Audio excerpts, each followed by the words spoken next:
Welcome to All Things Retreat podcast. I'm Holly Porter, your host and CEO of Retreat R&R. With over 25 years of experience in designing transformative retreats, I'm here to share insights and inspiration to help you create extraordinary experiences. Whether you're a pro or just starting out, you'll find valuable ideas here. Enjoy the ride. Let's dive in. Hello, everyone. Welcome to the show today.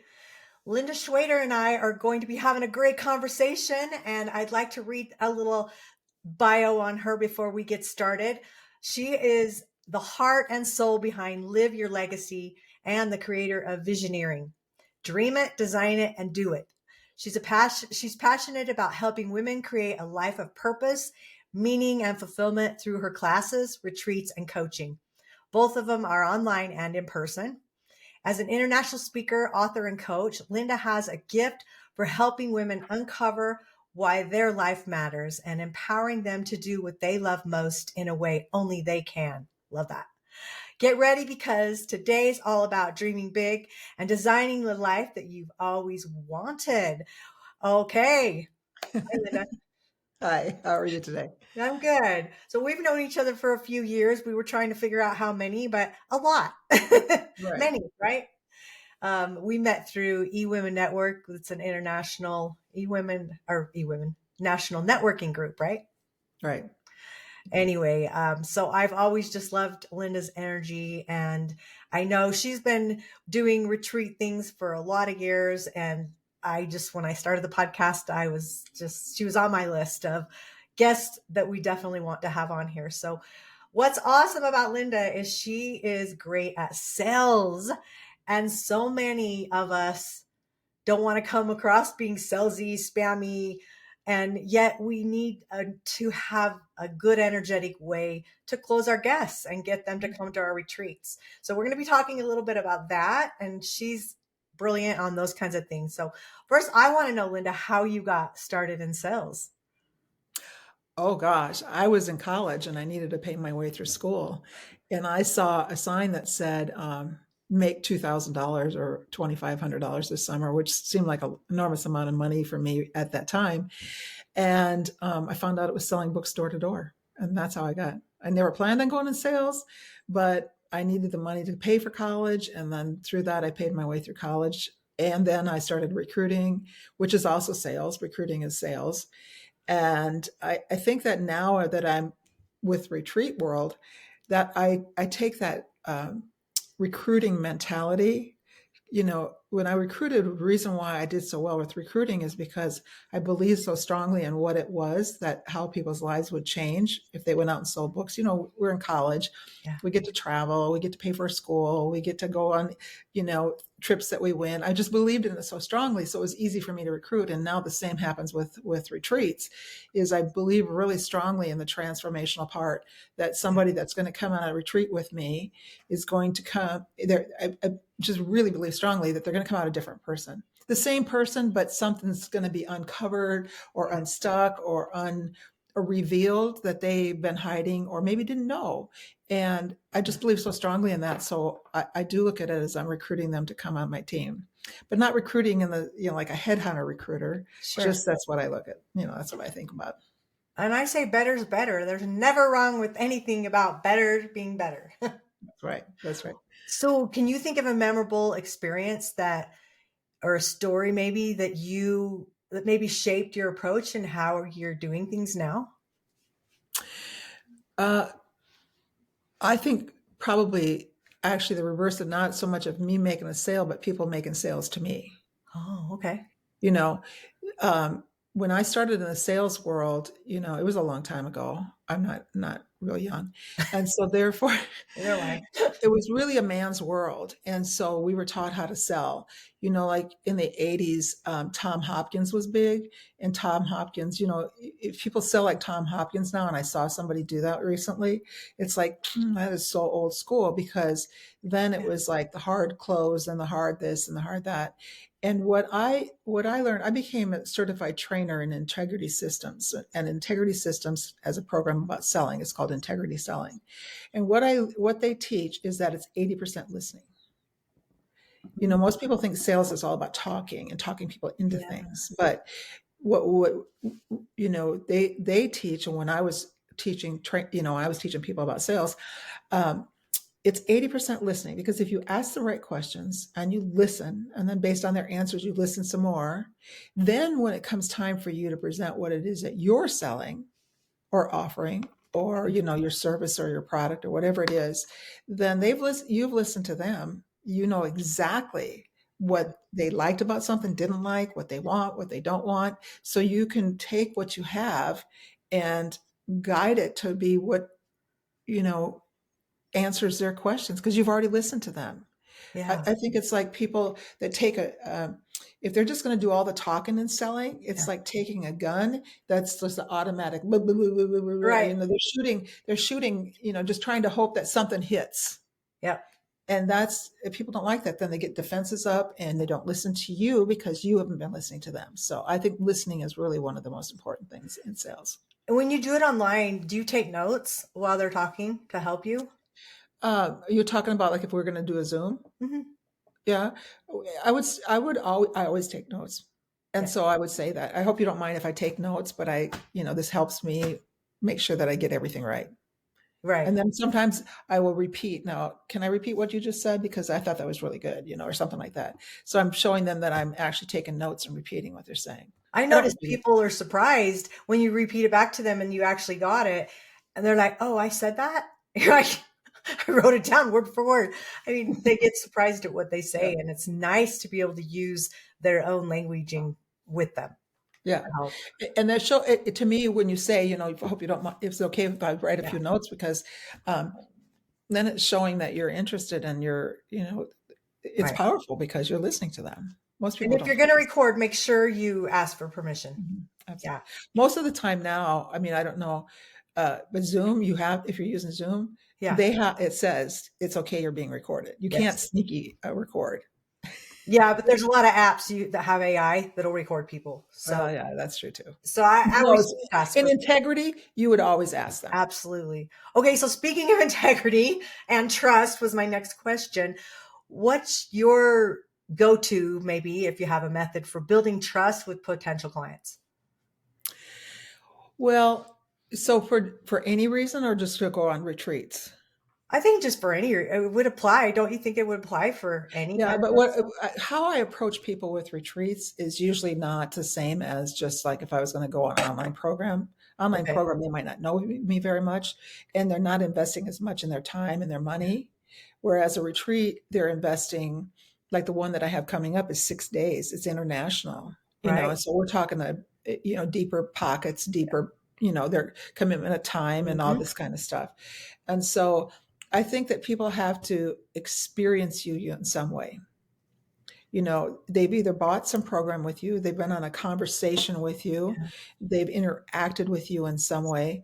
They have to, they can't just read about you, I don't think. I mean, maybe they do, but yeah, if it's a referral, that's a good way to trust you, because they trust the person that referred you. If they've had a course from you that you've taught something that's been meaningful to them and they like it. right. um, I even have a newsletter list that comes out every Monday, and there are people on there that I've never met, and they've never been to one of my classes. They've been referred to me by somebody else that they sent it to them or whatever. Sure. And so then week after week they're getting a message from me, and they're getting a sense of who I am. So some way, shape, or form, you have to get them to know you. Hmm. Now, it doesn't mean that has to be in person. It doesn't mean it has to be a phone call, but it has to know that what you say and how you act is in integrity or in alignment with them. See, Yeah. I was just listening to something. It was a master class. Those are, and she was sometimes swearing just a little bit. And she said, "This is me authentically." She says, "And if you come to work with me, you're going to know that I swear some." So she says, "And if that turns you off, then you probably shouldn't work with me." So she was just being authentic. I don't Yeah. really like it when people swear personally, but she was saying, "This is who I am. And if you don't Right. like it, then don't come work with me." That was her authenticity. And I think when people say that, something that's real, this is me. Right. Because you don't, she says, "It's too much energy for me to pretend I'm not that person." Yeah. Yeah. So I she think says this, people appreciate that honesty as well, absolutely. because then it goes back into your core you can choose whether you want to work with them or not, knowing that that was disclosed up front, right? Hmm. I mean, that's Exactly. just a simple example, but I get what you're Right. saying. So, what are some unique challenges that you faced when selling your retreat spots to people? I'll give you an example of this recent one. So I've had two retreats, and this will be my third. And I mean, I've had lots of events, but I'm not Yeah, talking a full-fledged retreat. right. And I didn't have any objections to money. My Okay. objections were time. I don't know if I have time, the commitment of time. So I was a little overconfident with this retreat. It's longer, it's bigger, it's more expensive. And so I went back to some of the people that had been at my previous retreats. They have money. I know their situation. And yet I was getting the money objection. Hmm. Well, that kind of surprised me. But what it taught me was in sales, if the cost is greater than the value, they're going to give you the money objection. Because to them, it costs more than what the value is. But if the Right. value is higher than the cost, No. like, this is a $5,000 retreat, but man, I thought it was going to be like a $10,000 retreat, because it's got so much Right. value packed into it, then they're going to buy. So what it taught me was I needed to go. So I started asking, well, what would make it worthwhile for you to go on this retreat? Yeah. Good question. What would you want to get out of it that would make it worthwhile? And then I went back and I changed the wording because I'll give you an example. I don't really teach business profitability, anything about business. And yet Right. from my first two retreats, people left and they really truly doubled and tripled their businesses.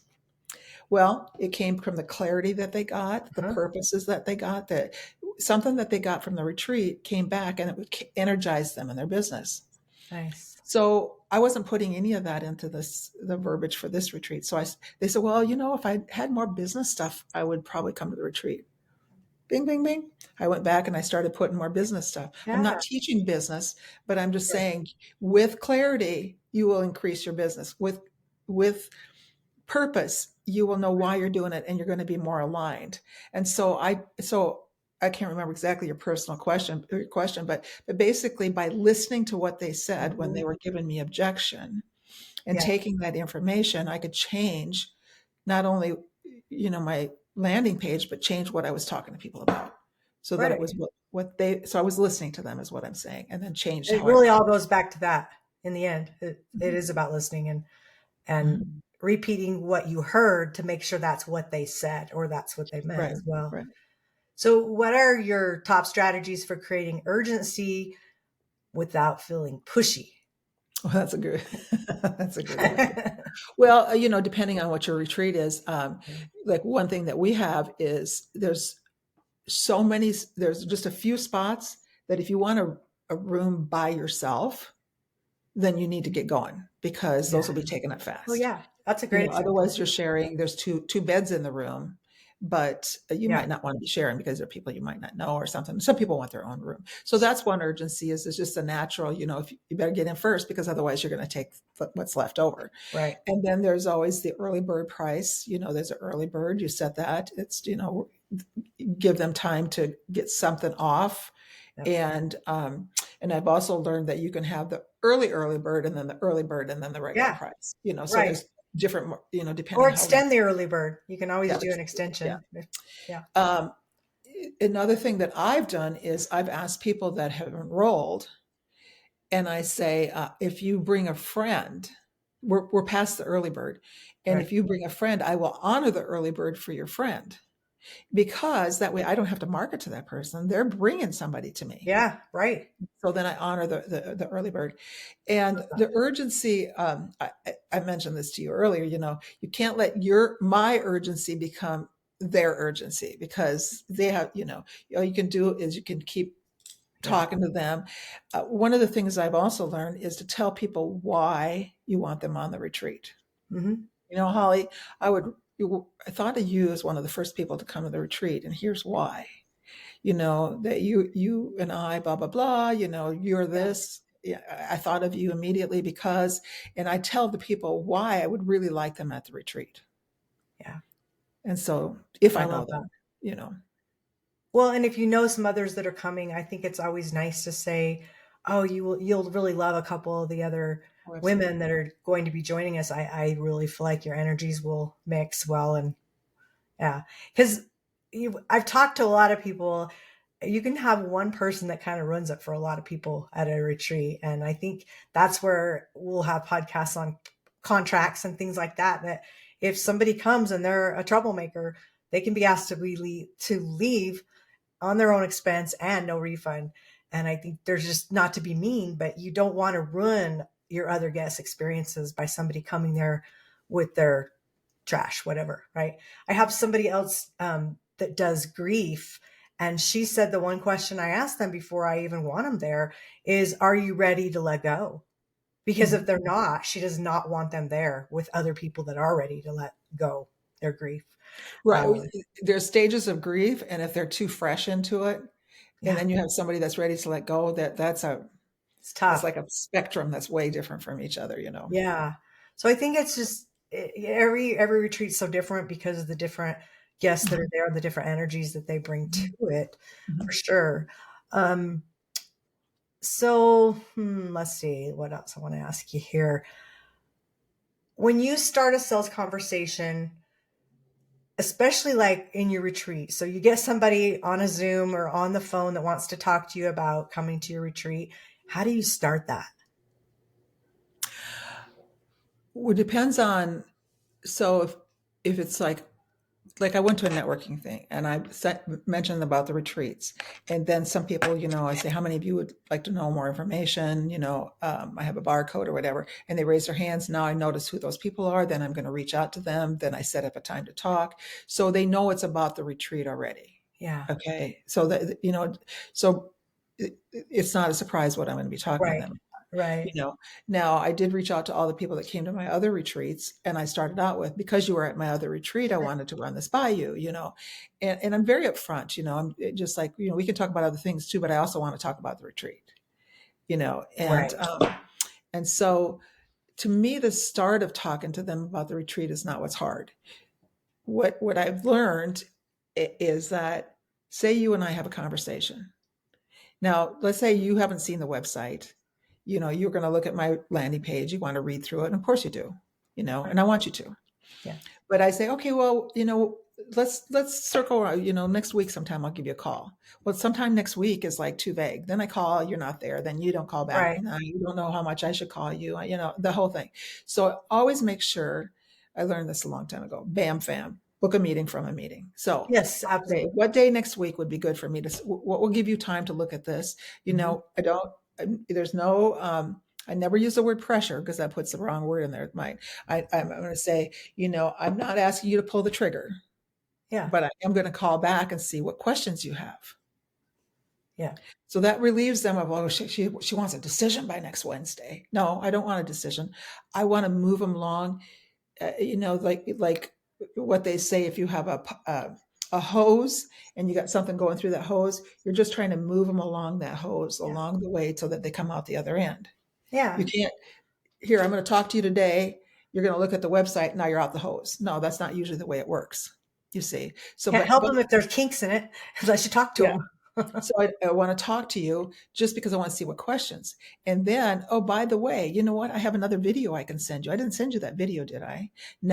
So I talked to you Yeah. on, say, Friday this week. Now, next Wednesday we talk.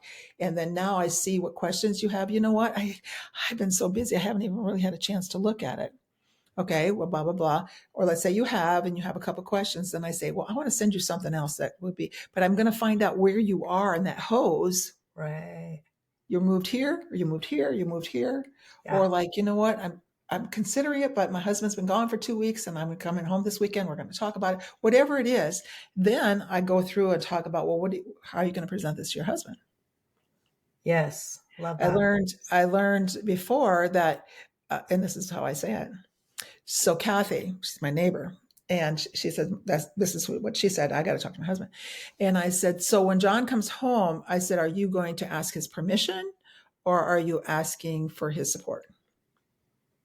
She Mm, says, oh, I hadn't thought about that. great question to ask. Yeah.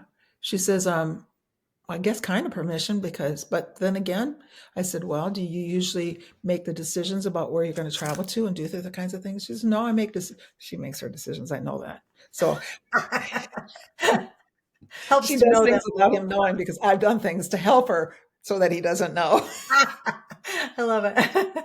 So, but my point is that, that's what her next objection. So when John comes home, then I'll give you a call next week. What, Tuesday, Wednesday next week? Yeah, it was Tuesday, Wednesday. Go out to Tuesday. Yeah. So I kind of know ahead when I hang up today.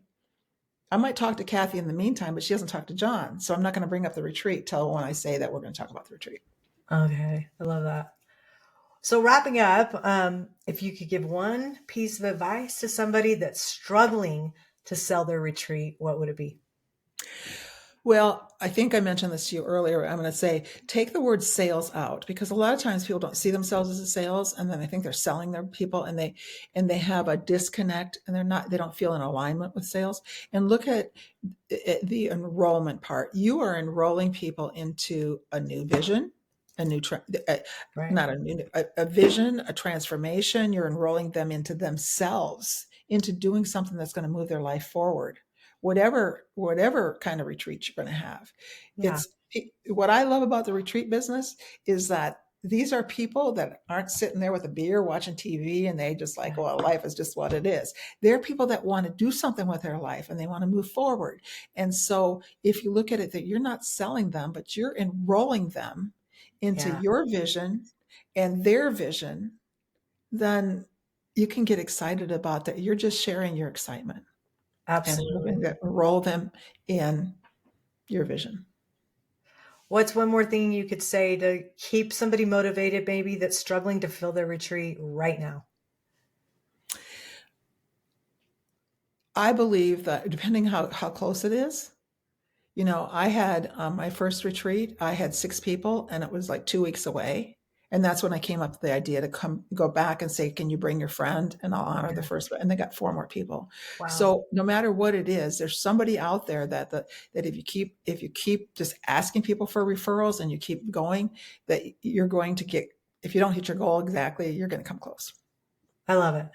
Oh, that's great. Well, Linda, it's so fun to catch up a little bit with you and get your little genius out of your brain, because you've got so much in there for us. And so I know our listeners have probably learned a lot, and I'm sure maybe later we'll go a little deeper on it later on, do another show, but I appreciate you coming on. And absolutely. This is fun. It's always fun to talk to you. And so everyone else, join us. We'll drop a new show every Wednesday for All Things Retreat podcast. And until then, bye for now. Bye-bye.